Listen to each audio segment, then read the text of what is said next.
Vamos destacar que entrou em vigor a tarifa global de 15% anunciada pelo presidente dos Estados Unidos, Donald Trump, neste final de semana. Para sermos mais exatos, a tarifa começou a valer hoje de madrugada, às 2h01. Para entender os trechos da legislação americana que impactam as tarifas aqui no Brasil neste momento, nós separamos algumas informações que são extremamente importantes. A gente começa falando da primeira situação, que é a Lei de Comércio de 1962, em que traz a seção 232, tá bom? Essa lei de 1962, ela permite taxas de até 50% para produtos de aço e derivados, alumínio e cobre e também para madeira e derivados, incluindo móveis.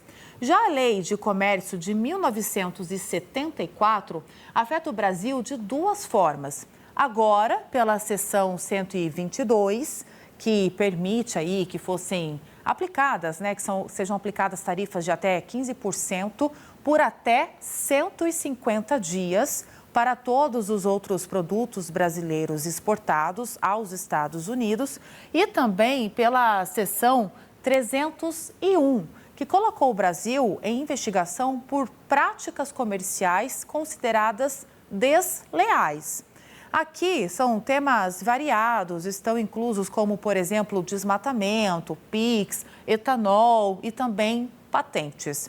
Vamos mudar a tela para a gente poder aprofundar um pouco mais, porque o Brasil é o maior beneficiado pela nova tarifa global de Donald Trump. É o que apontou um estudo da Global Trade Alert, uma organização que monitora o comércio internacional. Vamos acompanhar juntos essa mudança que acontece aqui? Desde julho do ano passado, nós pagamos uma sobretaxa de até 40% nas exportações, além da tarifa recíproca de 10% entre Estados Unidos e o Brasil. A partir de agora, parte dos produtos, como por exemplo, café, frutas, carne e mel, passam a ter a sobretaxa fixa em 15%. Vale lembrar que produtos como aço e derivados estão excluídos deste formato. Lembra que eu trouxe para vocês na primeira página, né? Ou seja, no caso do Brasil, a maior vantagem é que sobretaxas específicas que chegavam a 40% estão sendo substituídas por uma uniforme em 15%. Então, para entender o escopo disso tudo, a gente traz agora um outro levantamento da Confederação Nacional da Indústria, que estima uma isenção de mais de 21 bilhões e 600 milhões de dólares para exportações brasileiras com a nova política. Então, voltando aos números da Global Trade Alert, o Brasil lidera os países que terão uma redução na média tarifária, com uma baixa de 13,6%. Na sequência está a China, com uma redução de 7,1%, e a Índia, com 5,6%. Do outro lado, trazemos os países que serão prejudicados agora com essa nova tarifa. São eles o Reino Unido, que terá uma média de aumento de 2,1%, a Itália de 1,7% e a Singapura com 1,1%. Todos os números apresentados, vamos agora entender os reflexos disso tudo e principalmente aqui para o Brasil. O Ricardo Inglês de Souza é especialista em comércio internacional e direito econômico, vai nos ajudar nesta missão. Tudo bem, Ricardo? Seja bem-vindo, bom dia. Olá, bom dia, muito obrigado. Ricardo, o que muda com a nova tarifa de 15%, pensando na aplicação dessa tarifa? Até então tinha uma tarifa extra ali de 40% e agora de 15%. O que muda nas relações comerciais como um todo? A dinâmica estabelecida pelo governo norte-americano continua sendo uma dinâmica de pressão e utilização, de certa forma, distorcida das legislações internas daquele país para pressionar as negociações bilaterais com os seus parceiros comerciais. Então, isso, nesse aspecto, não muda, né? Obviamente que houve essa redução que você muito bem descreveu nos slides e nas lâminas que você mostrou agora.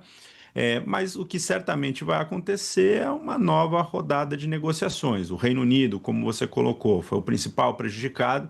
Ele provavelmente vai requerer renegociar as bases do acordo que ele tem com os Estados Unidos. Os Estados Unidos também têm uma outra pressão, que é o fato de que essa legislação que autorizou ou supostamente autorizaria essa tarifa de 15%, ela é uma tarifa temporária, que pode durar pouco mais de 150 dias. Isso faz com que os Estados Unidos tenham um prazo limitado para adotar essa medida e que vão ter que analisar uma outra forma de manter essa pressão, que é o estilo do governo americano.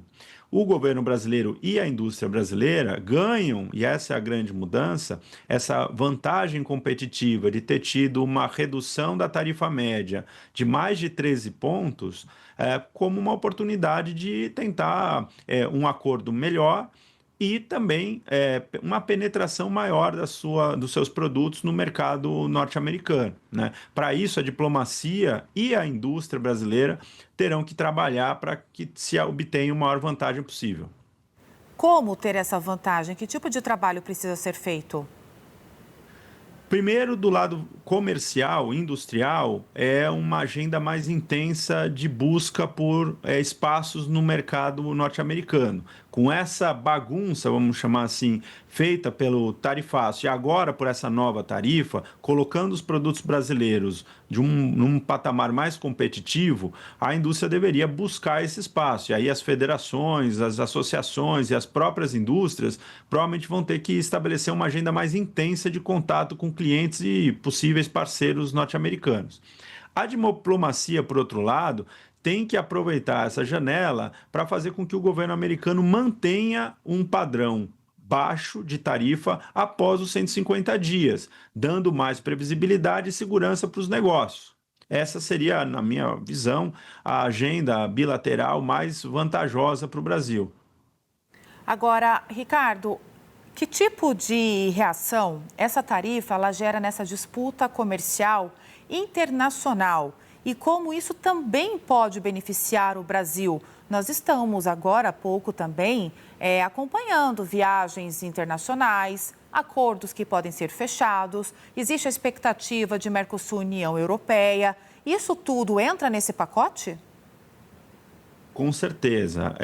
O Brasil está inserido nesse contexto geopolítico em que os Estados Unidos estão utilizando, entre outras, a ferramenta da tarifa como uma forma de organizar a agenda internacional num sentido que seja mais favorável para eles, né? Então, o Brasil vai ser pressionado em relação à sua relação com os BRICS, principalmente com a sua relação com a China. O governo norte-americano está tentando preservar o máximo possível a dolarização do comércio internacional. A China, recentemente, vendeu muitos títulos do governo americano, o que causou uma pressão no valor do dólar, né? Não é à toa que o dólar tem apresentado uma queda nos últimos 18 meses, né? Então, tudo isso faz parte de uma disputa geopolítica por manutenção do eixo de influência e manutenção das forças econômicas. O Brasil vai estar pressionado. Infelizmente, hoje temos um mundo em que a agenda bilateral vai dominar e o ideal seria voltar para a agenda multilateral, fortalecer a OMC, fortalecer outros organismos. Mas só o fato dos Estados Unidos aplicarem legislações de 1960, 1970, que foram completamente superadas, né, pelos acordos de comércio, inclusive em relação às condutas que o governo americano alega que a indústria do mundo inteiro está adotando, desleais, desequilibradas em termos de balança e tudo mais. Tudo isso os acordos internacionais da OMC trataram. Então, seria muito mais adequado para o mundo que os organismos multilaterais tratassem. Como não é essa agenda atual, o governo brasileiro vai precisar ser muito firme, na medida em que ele puder ser firme, porque também temos nossas limitações, mas estratégico. Essa é a principal característica que a agenda diplomática vai ter que ter.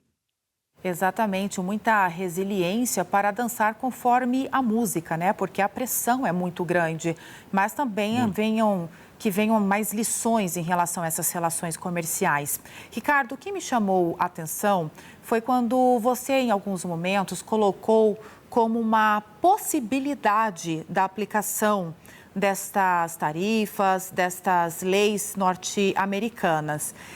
Existe algum tipo de brecha que pode trazer algum tipo de benefício, não só para o Brasil, mas também para as empresas brasileiras que são exportadoras? Olha, a legislação americana que permitiu, que está sendo utilizada, essa de 74, que você explicou muito bem no começo da reportagem, ela é uma legislação que foi colocada pelo Congresso americano para autorizar uma proteção e uma defesa da economia, né? Num caso que seria equivalente a um surto de importação, a um desequilíbrio inesperado da balança de pagamentos e da balança comercial norte-americana, né? Essa base fática, ela primeiro não existe, porque a balança de pagamentos e a balança comercial dos Estados Unidos sempre tiveram a característica que ela vem tendo nos últimos anos. Ela é hiperdeficitária. Os Estados Unidos compram muito mais do que vendem. Isso é a essência da economia internacional norte-americana. Então, o governo americano vive muito mais de vender títulos da dívida e de outros mecanismos do que de balança comercial, que é diferente do Brasil, por exemplo, né? Então, existiria a possibilidade do governo americano não adotar a medida em relação ou isentar alguns setores, algumas indústrias ou alguns países através de acordos bilaterais, né? Porque estaria ali, teoricamente, dizendo que aquele país, aquele setor, aquela indústria não faz parte dessa desorganização, dessa deslealdade do comércio internacional que está sendo freada ou está sendo contida por essa medida da aplicação da tarifa de 15%. Essa é uma oportunidade. Mas o Brasil pode aproveitar essa brecha de ter uma queda maior na sua tarifa média para buscar aqueles produtos que ficaram muito mais competitivos e, com esses produtos, penetrar melhor e ganhar mais força no comércio com os Estados Unidos. Isso certamente vai fortalecer a agenda diplomática também.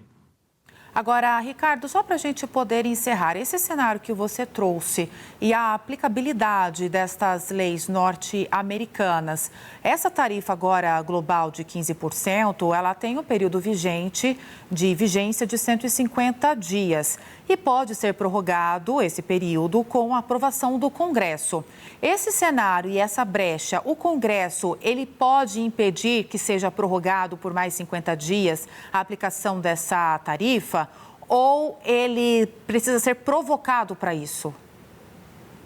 Não, o Congresso tem que dar autorização para a extensão. Então, se o Congresso não der, a tarifa encerra a vigência no período básico dela, que é de cerca de 150 dias, tá? Se o Congresso não der autorização, o governo perde a possibilidade de continuar aplicando a tarifa, né? Então ele precisa autorizar. Ele deve ser provocado, mas na verdade isso faz parte da liturgia do processo de aprovação do próprio Congresso. Então isso deve acontecer antes dos 150 dias, um pouco antes, ali nas vésperas do final da vigência da medida que foi adotada, tá? E existe a possibilidade ainda disso ser questionado perante os organismos multilaterais, como a própria OMC. A questão é a efetividade, né? O processo na OMC vai levar muito tempo e vai certamente superar os 150 dias. Então, embora seja eficiente questionar, não vai ser eficaz, né? Não vai resolver no prazo que deveria. Perfeito, nós conversamos com Ricardo Inglês de Souza, especialista em comércio internacional e direito econômico. Muito obrigada, seja sempre bem-vindo aqui ao News Primeira Edição. Até a próxima, excelente terça-feira para você.